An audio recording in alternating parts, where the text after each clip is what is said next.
ok mong ôn đó khi ngày này ôn sẽ làm một ôn một cột một cột khi nhắm bài này na nhắm óc món ban tận đó cô á đê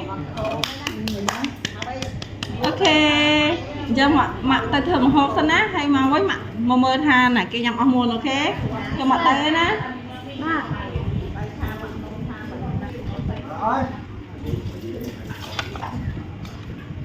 dạ mà khi nhờ cha của giáo có ôn nhầm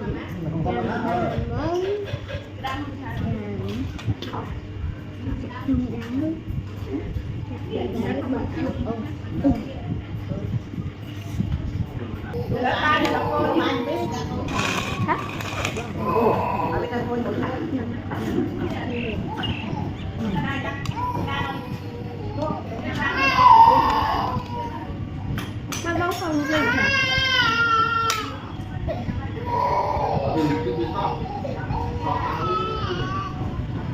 Nó kìa kìa.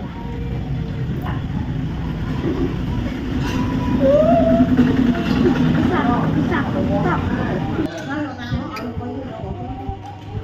Đâu? Đây đó hả? Chơi nhắm phóng hả? Chơi đó nè. Đây này, tôi nhắm á. Nó có những ông không Đó, ông nhắm à? Này, lố quá. Chưa rồi.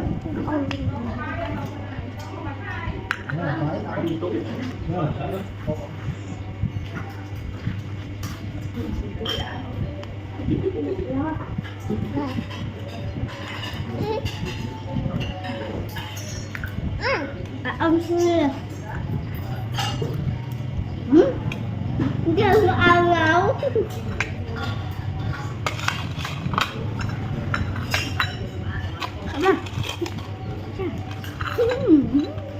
bác con nói là nó đi đây bài bổ để tao cái miếng này mình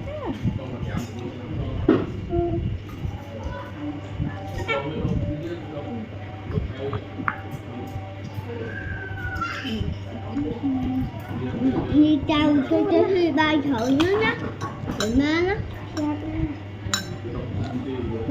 uống gạo bây giờ như tôi kể khi thở đây cũng không ba ba vô đi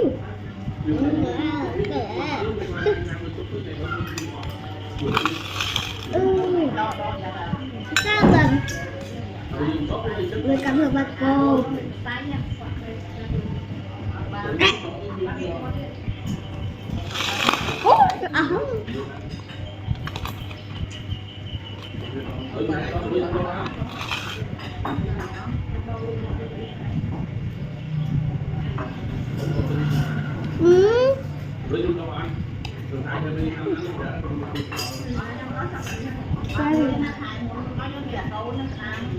nó cười với ôm chị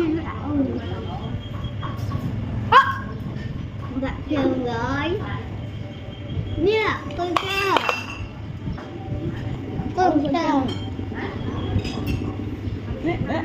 mặt hơi rồi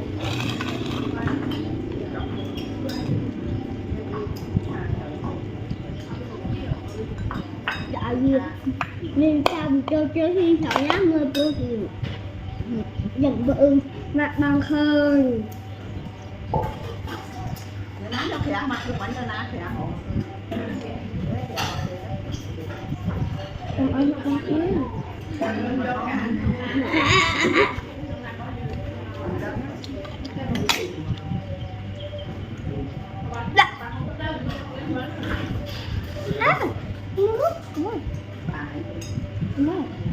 làm gì vậy?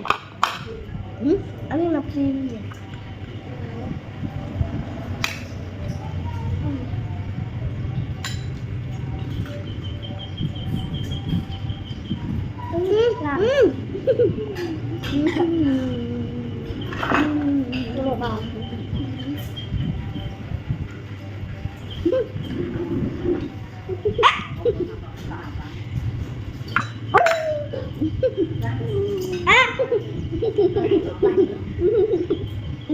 Sao được?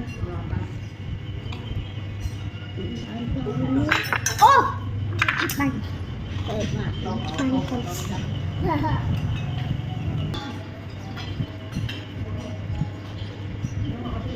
Nó sạch. Ăn được ăn.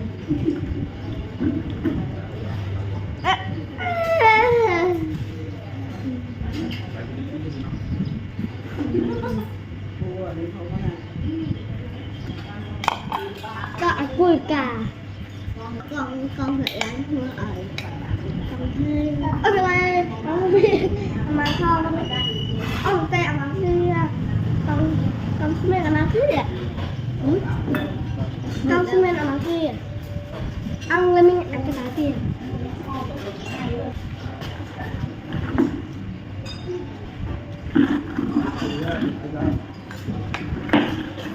Ê con cái, đi coi cái này con mà, cái này con mà, cái này con coi. Ôi trời ơi. Kiểu bài.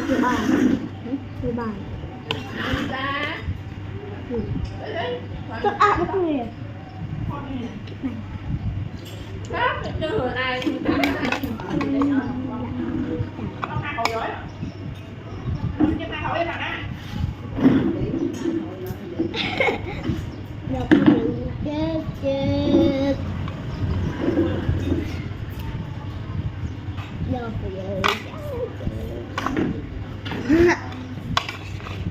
Nhập ăn thôi.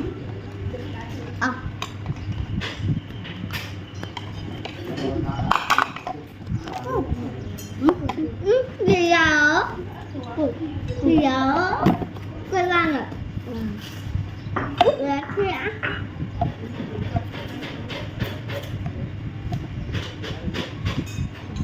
Oh. No. No.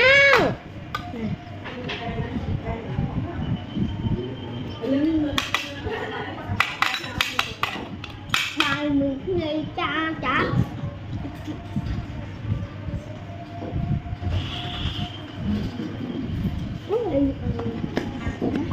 Đi trong nào hả? Đi trong nào vậy này đi ra lớp kìa.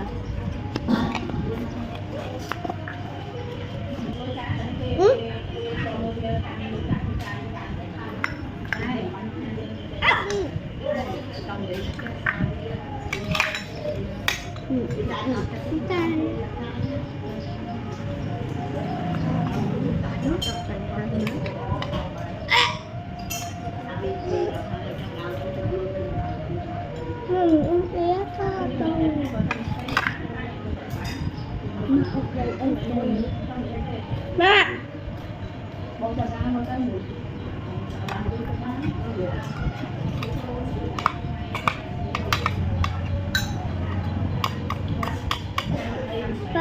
Đài khắp tấu. Muối. Nè.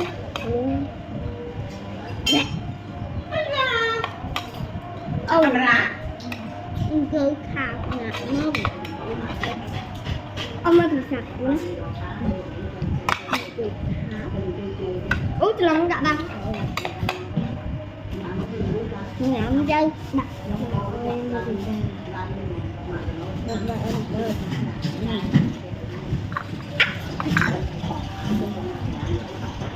Đấy, mà phải đập cầu.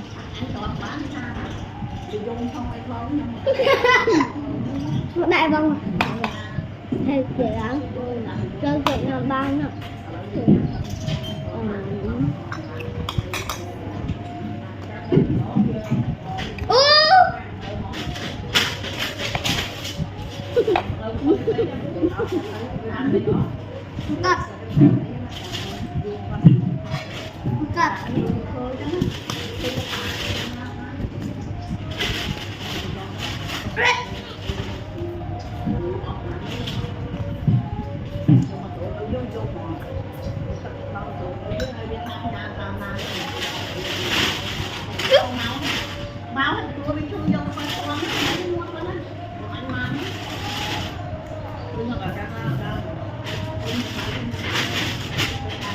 Chắc là một cái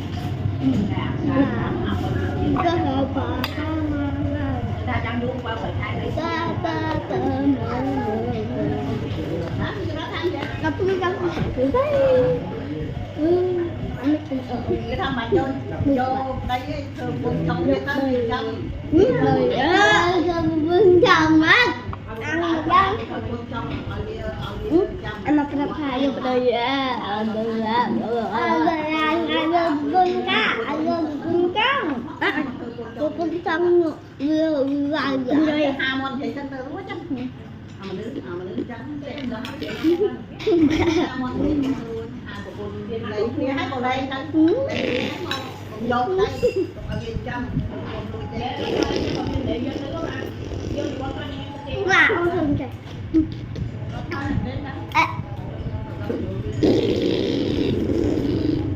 Cái bò. Cái bò mình cầm đưa sang mình cầm trong trời. Nó ghê ya.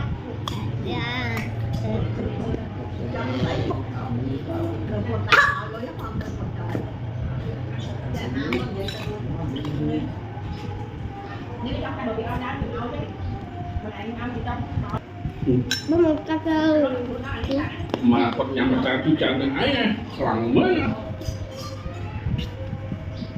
bố ăn là khăn mà không chân kê hỡi ấp đánh không ăn khăn đúng nó vào đi quá ấp đánh là cho nó vào cái vừa ăn ra lại